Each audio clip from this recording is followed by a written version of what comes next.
Welcome to installment number 280 of the Mitzvahs as enumerated by Maimonides, the Rambam. Today we are concluding our conversation about positive commandment number 236, discussing the regulations of knesses, fines that are implemented on those who cause damage to another person. We've been discussing this for several days, and as we said, this runs parallel to Maimonides' Mishnah Torah, his legal code, which discusses various other details of relations between neighbors, but being that we don't have a specific law written in the Torah spelling that out, we are talking about these that are talking about damages that one can cause to another, and how much is the fine, and how do we calculate the fine. And as we said, there are 5 different ways.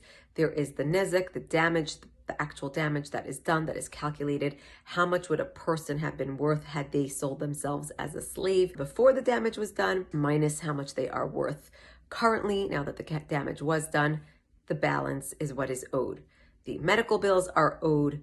The workman's compensation is owed, however much time off of work this person had to take off. The pain, how much would a person be willing to pay to endure this pain, is calculated. Medical expenses, I'm not sure if I said that. And finally, shame, however much shame a person endured. And of course, that is more of an emotional calculation that is really different according to each circumstance.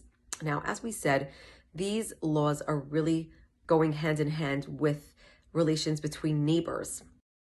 And an interesting law that is about neighbors is that if a person owns a piece of property and his neighbor wants to sell his property, there's actually a law of Baal Metzra, which means that the neighbor gets first dibs on this property.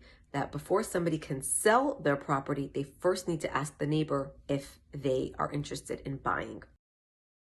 And what is interesting about this is that there's an interesting Hasidic story that is told, or rather a little more Kabbalistic story that is told of when Moshe goes up to heaven to receive the Torah. And the angels were all upset. And they said, what? Why should the Torah be given to the people down below? Why should they be given to the Jewish people? We are in the heaven, and we are the Baal Metzra. We are the neighboring, we are neighbors with the Torah per se. The Torah doesn't belong down below. And God turns to Moshe and he says, what is your response? And Moshe responds, he says, well, angels, did you come out of Egypt? That's what it says in the Torah. Remember that I took you out of Egypt. Did God take you out of Egypt? And they said, no.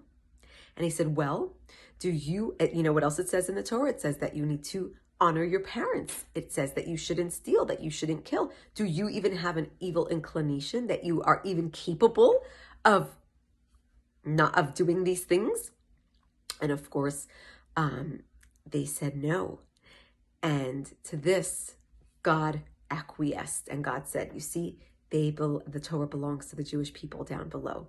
Now, how does Moshe's response make any sense vis-a-vis what we just spoke about? If they said the Torah is in the heavens and should stay up by us where we are closer in proximity, then why is his answer responding?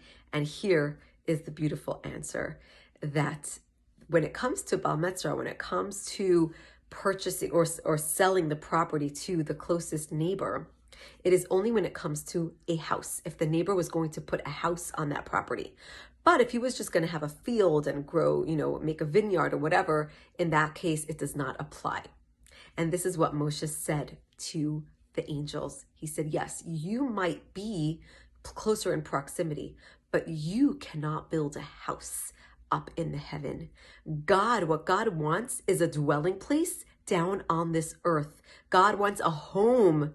He wants a house to be built here. And this can only be accomplished by us doing mitzvahs, by us taking the physical earth and making it spiritual. And thus we build a home for God. And therefore, this law of Baal Metzra does not apply to you, because you cannot build a home. You can only build a field. We, on the other hand, can build a home for God. And therefore, the Torah belongs down here. And to this, God agreed with Moshe, of course, and the Torah indeed did come down on this earth. Have a wonderful day.